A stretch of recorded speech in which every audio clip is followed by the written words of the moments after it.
Welcome to the slop farm. Enjoy the video. You start by gathering parts and making the first electrical connections so you get immediate feedback. Use a Hall effect sensor and a microcontroller like an Arduino. Mount the sensor close to the wheel hub and fix a small magnet to a spoke. Once done, wire VCC to 5V, ground to ground, and the sensor output to an interrupt pin. Make sure the sensor faces the magnet path and that spacing stays 5 millimeters for reliable pulses.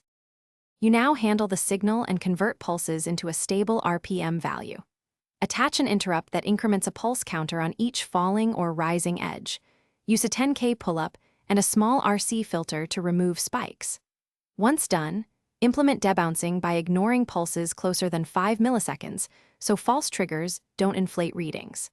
Then, every 500 ms calculate RPM by scaling pulses per interval to revolutions per minute. This gives a smooth, responsive reading without heavy math.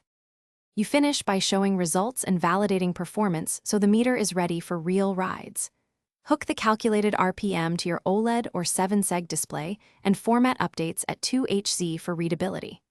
Once done, place the electronics in a small weatherproof case, secure wiring with zip ties, and mount away from brake heat. Then test on a controlled ride, compare with a phone app or tachometer, and calibrate the multiplier. If readings jump or drop,